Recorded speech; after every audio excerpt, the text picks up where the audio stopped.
Fala, investidores! No vídeo de hoje vou mostrar para vocês o resultado operacional da Caixa Seguridade. E aqui nessa introdução vou mostrar para vocês os principais destaques do segundo TRI de 2023.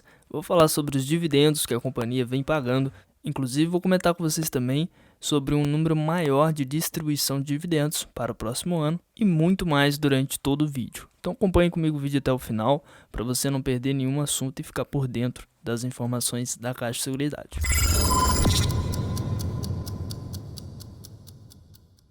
A Caixa Seguridade teve um lucro recorrente, comparação aqui ao segundo TRI de 2023 com o segundo TRI de 2022, um aumento de 20,8%, e em comparação aos primeiros 6 meses do ano de 2022, teve um aumento de 32,7%. Então foi bem tranquilo aqui de entender, que nesse segundo TRI de 2023 a companhia teve esse aumento de resultado, de lucro, tá?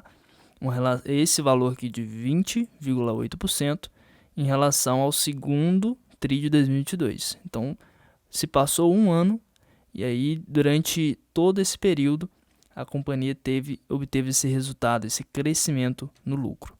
E aí fazendo uma leitura aqui, você vê que representa o maior lucro trimestral histórico da companhia.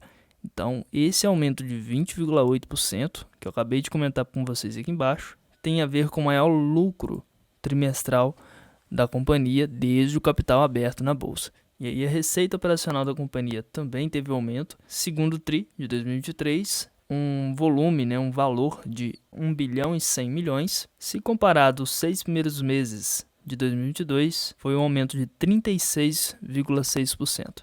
Então um valor também bem surpreendente, um valor sensacional de receita operacional. E aqui em relação ao ROI, o retorno que a companhia obteve sobre a sua operação foi esse valor de 55,4% em comparação, como eu disse, ao ano anterior. Então, aqui a gente está falando no ciclo de um ano, tá? E aqui a companhia apresenta o melhor desempenho comercial que ela obteve durante esse ano de 2023 em relação ao ano de 2022. Então, ela obteve esse aumento de 16% aqui na parte de vida, teve esse aumento de 9,6% no habitacional, um resultado de 8,8% no residencial e um resultado de 166,8% na parte de assistência. E aí, seguindo esses resultados, temos aqui na capitalização um aumento de 69,2% em relação ao segundo TRI de 2022. Aqui na parte de consórcios, teve um aumento de 31,2% em comparação ao segundo TRI de 2022. Aqui em previdência, a companhia obteve um resultado de 17,3%. E aqui temos essa parte de receita de distribuição, que seria o valor na porcentagem de 17,1% em comparação com o segundo TRI de 2022. Então, todos esses valores que eu apresentei para vocês foi o resultado operacional que a companhia teve de forma resumida, e aí você percebe que em todas as partes aqui houve um crescimento, alguns bem significativo, como por exemplo na parte de assistência, e outros resultados aqui em crescimento, apesar de ser uns crescimentos um pouco mais tímido, mas aí, por exemplo, se você analisar em termos de volume financeiro, como por exemplo na parte de consórcio, teve um aumento de 3,7 bilhões em termos de valores, e aqui na parte de previdência 144,4 bilhões, e aí você percebe que mesmo a porcentagem não sendo tão grande como por exemplo a assistência, em termos de valores você tem um valor bem grande, tanto em consórcio como em previdência. Então um aumento de 31,2% em consórcio seria o valor equivalente a 3,7 bi, e aqui na previdência esse valor de 17,3% seria equivalente ao valor de 144,4 bi. Então acaba sendo um valor bem relevante para a companhia. E aqui também a gente pode comparar em relação ao segundo TRI de 2023 com o segundo TRI de 2022, essa receita operacional que a companhia obteve durante esse período de um ano.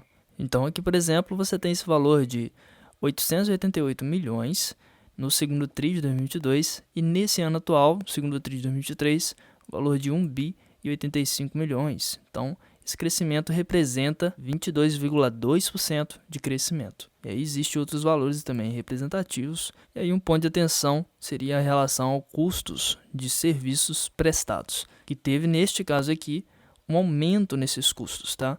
Então teve um aumento de 28,5% comparando o segundo tri de 2022 com 2023. Nessa parte aqui de outras receitas, despesas operacionais, você também tem um aumento aqui de 20,6% nessas despesas aqui, tá? E aí você tem aqui também uma despesa administrativa aumentando 22,6%, a despesa tributária aumentando 19,6%, mas aí como o resultado operacional da companhia foi forte, né? Pegamos aqui 21,8%, como mostrei lá atrás, e aqui o resultado financeiro 49,7%. Então, mesmo tendo esses aumentos aqui, que eu mostrei para vocês, os resultados operacionais e o resultado financeiro teve um valor positivo no final, tá? Então, por isso que a companhia teve sim esse valor positivo no segundo tri, mas também houve aumentos de despesas, gastos na parte administrativa também. Então, é um ponto que é necessário destacar aqui para vocês entenderem. E aí, se você pegar os dados dos resultados comparando o segundo tri de 2023 com o segundo tri de 2022, e aqui a gente está falando sobre os segmentos, ou seja, de cada seguro que a companhia oferece, tá? Então, na parte do habitacional, em comparação, o segundo tri de 2023 com o segundo tri de 2022, tivemos um resultado aqui positivo de 9,6%. Essa parte do residencial, um resultado também positivo de 8,8%. No prestamista, um resultado negativo de 11,2%. Na parte de vida, um resultado positivo de 16%. Em outros pontos não estratégicos da companhia, um resultado negativo de 2,5%. E aqui um aumento relevante na parte de assistência de 166,8%. E na parte de seguros, um aumento de 5,6%. E aqui analisando o índice de sinistralidade de prêmios ganho da companhia, ela obteve um resultado muito bom em comparação, por exemplo, se você pegar o histórico aqui, em 2022, lá no segundo tri de 2022, um ano atrás, né? Mas, na verdade, porque eu estou gravando esse vídeo depois do resultado, né? Então, se você pegar há mais de um ano atrás, um pouquinho mais de um ano, você tem aqui um valor de 22,5%. E aí teve um pico de aumento aqui na sinistralidade. Isso é ruim, né? Então, quando chegou aqui em 28,4%, no primeiro tri de 2023, começou a diminuir. Então, a partir daqui, no primeiro tri de 2023, tivemos um resultado melhorando, que agora, nesse segundo tri de 2023, os resultados foram, inclusive, melhor do que há um ano atrás. Então, se a gente comparar em relação ao ano anterior, tivemos uma redução da sinistralidade de 1,9% em referência ao ano anterior, tá? E aqui, vendo no site do Investidor 10, você pode pesquisar tanto pelo código CXSE3, como pelo próprio nome da companhia, que seria Caixa Seguridade. E eu vou deixar o link para você também desse site do Investidor 10, disponível para você fazer as pesquisas mais a fundo. E o mais importante aqui que a gente precisa saber seria em relação ao PL de 10,24%, um PVP de 2,98% e um dividend yield de 9,4%. E ela vem tendo uma alta de quase 40% aqui nos últimos 12 meses. Se você analisar esse período, ela teve uma lateralização na casa dos R$ 8,00 e a partir do mês 4 de 2023 começou a ter um aumento durante 2 meses na cotação. Então, durante esses 2 meses aqui de cotação, no mês 4, mês 5, né, e contando aqui também com o mês 6, então, fazendo esses 3 meses, na verdade, aqui de comparação, teve esse aumento dos R$ 8 para os R$ 11,00. E aí, agora, atualmente, nesse momento, temos aqui uma lateralização novamente acontecendo e ela ultrapassou recentemente esses valores aqui do R$ 11,00, né? Que seria um valor, na verdade, que se você comparar nos últimos 5 anos, que a companhia não tem 5 anos na bolsa, tá? Mas aí, se você pegar esse ano de 2021, né, 27/6 de 2021, ela teve esse valor aqui de R$ 11,00 também, superando, na verdade, esse valor de quase R$ 11,50. E aí agora, atualmente, ela vem retornando a esses valores. E aí, como eu mostrei para vocês sobre o PL Como vocês já sabem, o PL que eu considero aqui máximo para se investir na companhia seria de 15. Então ela está abaixo dos 15 aqui, seria um valor bom para estar investindo na companhia, mas é necessário comparar também outros dados. Então essa parte do PVP é o único ponto que a gente desconsidera na avaliação, porque assim, entre todos os dados aqui, o PVP é o menos relevante para a parte de seguridade, tá?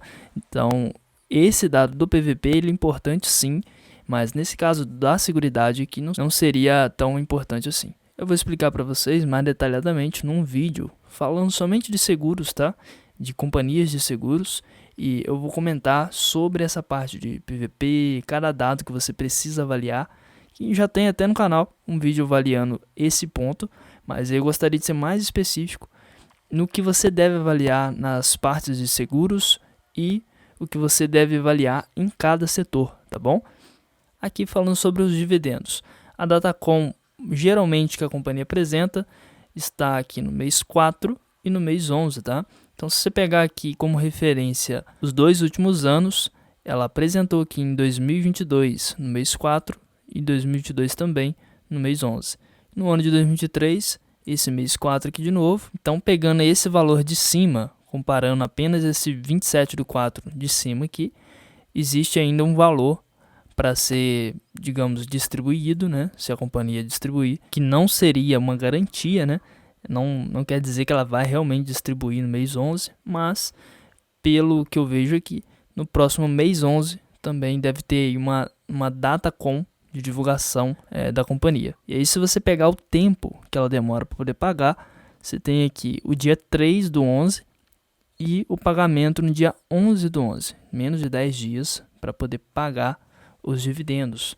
E a mesma coisa acontece aqui, por exemplo, no mês 4 de 2022. Então ela paga sim os dividendos bem rápido. Isso faz com que você consiga reinvestir o mais rápido possível aquele dinheiro, tá bom? E aí um ponto que eu não poderia deixar de mencionar, que a partir de 2024 a companhia tem a previsão de distribuição de 3 vezes ao ano, tá? Então isso é muito importante, porque aí você, em relação a outras seguradoras, acaba tendo a Caixa Seguridade aqui como opção de mais pagamentos de dividendos ao longo do ano, porque a Porto Seguro ela paga ali em torno de 2 vezes, dependendo até 3, mas raras vezes, né? Você pegar ali historicamente 2 vezes ao ano, e aí você tem a BB Seguridade 2 vezes ao ano também, e aí no caso da Caixa Seguridade, ela pagando 3 vezes ao ano, já seria um diferencial entre as outras companhias de seguros. E aí, para você que tem dúvida de quando a companhia abriu capital na bolsa, foi nesse mês aqui de abril de 2021. Então, 29 de abril de 2021 foi a abertura de capital, mas a companhia já existe dentro da Caixa, né? E aí eu falo do banco mesmo, desde 1967. Então, foi o ano de fundação da Caixa Seguridade. E aí um ponto muito importante que acaba sendo praticamente a mesma situação da BB Seguridade, né? Que nesse caso aqui, você tem como principal sócio a Caixa, né? Que seria o controlador da Caixa Seguridade, porém a Caixa, assim como o Banco do Brasil, é estatal, né? Então, apesar de ser uma companhia estatal, a parte de seguros não seria tão visada assim, né? Não seria tão útil para o governo, tá? Então, é um ponto menos preocupante em relação a quem tem medo de estatal, né? É claro que, no caso da Porto Seguro, por exemplo, você tem uma companhia privada, de fato, e aí vem de um segmento familiar, né? Vem de uma outra forma de estrutura de geração. Porém, os resultados da Porto Seguro nos últimos anos, apesar de ser muito positivo, inclusive eu já fiz a avaliação aqui da Porto Seguro, você pode assistir aí nos últimos vídeos, tá? Foi semana passada que eu divulguei para vocês, e nessa divulgação eu mostrei para vocês esse resultado que foi muito bom também para Porto Seguro, porém acaba não sendo tão atrativo os dividendos que a companhia vem apresentando. Então eu acabei meio que trocando a Porto Seguro pela Caixa Seguridade, tá? Na época eu tinha a Porto Seguro, segurei ela durante pelo menos 2 anos, e aí ela distribuiu sim dividendos no ano passado, enfim, nos outros anos também, e esse ano provavelmente também ela deve anunciar, lá para o mês 11 mais ou menos, né? Então eu simplesmente fiz uma troca por 2 motivos. Pela questão da frequência do pagamento dos dividendos, que nesse caso da Caixa Seguridade, prevendo 2024, ela pagando 3 vezes ao ano, seria um dos pontos, né? Mas o principal ponto, na verdade, seria justamente essa facilidade, assim como a BB Seguridade tem, de poder prestar os seus serviços, ou seja, nesse caso a Porto Seguro, ela vem de uma estrutura de seguros, né? A companhia foi fundada como seguradora e no caso da Caixa Seguridade e da BB Seguridade, ela vem de uma estrutura de banco. Então, o próprio banco oferece o serviço, né? Aliás, ela oferece ali os seguros, enfim, todos os serviços que a Caixa Seguridade tem, ela já oferece no próprio banco, né? Então, a Caixa Seguridade não tem esses custos de divulgação assim, tem muito menos funcionário, a redução é muito menor. Se você comparar aqui, por exemplo, em termos de funcionário, pegando aqui a BB Seguridade como referência, imaginando que as duas têm praticamente a mesma estrutura, né? Aqui a BB Seguridade, ela tem um patrimônio maior do que a Caixa Seguridade e com 277 funcionários. A Caixa Seguridade, eu acredito que esteja mais ou menos nesses números, tá? Pode ser até menos do que isso. Se você analisar em termos de valor patrimonial, é a empresa menor, nesse caso, a Caixa Seguridade, então pode ser que ela tenha menos funcionários. Eu não consegui encontrar nem aqui, nem no site do Investidor 10 e nem na pesquisa que eu fiz aqui na internet, tá? Então, as pesquisas que eu fiz aqui eu não consegui encontrar, mas aí se você pegar, por exemplo, que seria o código PSSA3, ela tem aqui um número de funcionários de praticamente 13 mil, né? Então, a diferença aqui é muito grande. E isso aí é muito importante para você avaliar também, porque em comparação, por exemplo, com as empresas que têm muitos funcionários em relação às que têm menos, né? E aí só você comparar os setores, né? Aqueles setores que tem muita gente, como por exemplo o varejo, setor de aviação, esses setores eles são problemáticos não só apenas pelo próprio setor, né? Mas também pela quantidade de funcionários. Então a carga tributária também é maior, influencia também em vários outros aspectos. Então isso é importante avaliar. E nesse caso a Caixa Seguridade eu acredito que esteja mais ou menos digamos que no mesmo patamar ali em termos de funcionários da BB Seguridade. Deixa aqui nos comentários se você sabe o número aproximado de quantidade de funcionários que a Caixa Seguridade tem. Então, por último aqui, vindo no canal, você tem um link disponível para vocês aqui, tanto nessa parte do perfil, quanto também aí na descrição de cada vídeo. Esse link vai te direcionar a 3 páginas diferentes. Então, por exemplo, se você quiser a planilha financeira, que eu já tenho um vídeo explicando de como é essa planilha, para te ajudar nas finanças aí mensal, né, nos seus gastos, custos de vida. Você pode ter acesso a essa planilha por apenas R$ 19,90. Aqui embaixo você tem um acesso ao YouTube, no qual você está assistindo o vídeo nesse exato momento. E seria para você se inscrever e ativar o sininho de notificação. E aqui embaixo você tem o Telegram, que seria a comunidade que a gente tem lá gratuita, que você pode entrar e vai receber todos os materiais que a gente divulga durante a semana lá dentro do grupo, tá? Então, se você quiser participar dessa comunidade, é gratuito, como falei para vocês, e aguardo vocês lá. Então, um grande abraço a todos vocês e até o próximo vídeo.